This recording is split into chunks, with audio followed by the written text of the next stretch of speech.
இதெல்லாம் கொஞ்சம் ஆற போட்டு தான் பண்ண முடியும். யாருக்கிட்ட எப்ப புரிய வைப்ப? போன வாரம் சொன்னப்ப மறுபடியும் ஆரம்பிக்கிற. என்ன பிரச்சனை இப்போ? அண்ணன்னா என்ன சொன்னாரு? அண்ணன் என்ன சொன்னாரு இப்போ? எப்படி சரியா வரும், பேஸ் பண்றது எப்படி சரி வரும், இவன் வாழ்க்கை எப்படி சரியா வரும் அப்படின்னு கேட்டு. இவன் வாழ்க்கைக்கு எப்படி சரியா வரும்னு கேட்டாரா? சரி, அதுக்கப்புறம் நடந்ததெல்லாம் சொன்னியா இல்லையா? நீ வந்தது பேசினது அதுக்கப்புறம் நடந்ததெல்லாம் நீங்க பேசுனீங்களா இல்லையா? சொன்னீங்களா இல்லையா? சரி பண்ணணும்னா நீ அப்பவே இதை சரி பண்ணிருக்கலாம்ல. சரி பண்ண வேண்டியதானே. திரும்ப ஏன் போய் பேசுறான்? அதான் வேணாம்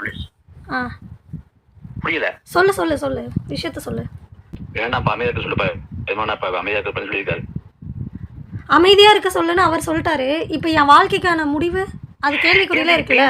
ஒரு நிமிஷம் கொஞ்சம் நான் என்ன பண்றேன், நான் விட போறேன். நான் கொஞ்ச நாள் அமைதியா தான் சொல்றேன். இருடா, ரொம்ப ரொம்ப வருஷமாவே அமைதியா இருந்துட்டேன். ரொம்ப வருஷமா இந்த பாரு, இது ஆற போட்டு பண்ற வேலையே கிடையாது. இது ஆற போட்டு பண்ற அளவுக்கு இது வந்து அரசியல் பிரச்சனை கிடையாது. இது ஒரு பொண்ணோட வாழ்க்கை பிரச்சனைங்கிறத மனசுல வச்சுட்டு நீ பேசு. நீ Facebookல தான் இவ்வளவு பிரச்சனைங்க. நான் Facebookல போட்டது பிரச்சனை ஆயிடுச்சு. நான் மன்னிப்பு கேக்குறேன்ட்டேன். இதுக்கு மேல என்ன பண்ண சொல்றேன்? நான் என்ன சொல்றேன், இந்த பாரு, நான் சரி பண்றேன். இல்ல நீ சரி பண்ண வேண்டாம். நான் எங்க பேசி என்ன முடிவு கேட்டுக்கணுமோ நான் கேட்டுக்கிறேன். நீ துறைமுகனையும் அண்ணன் சீமானையும் தான் சாட்டுக்கு. அண்ணன் சீமானை வச்சா இல்ல சாட்ட துறைமுருகனை வச்சா இல்லைண்டா உங்களை வச்சா அவளோட இவன் படுத்தவன்.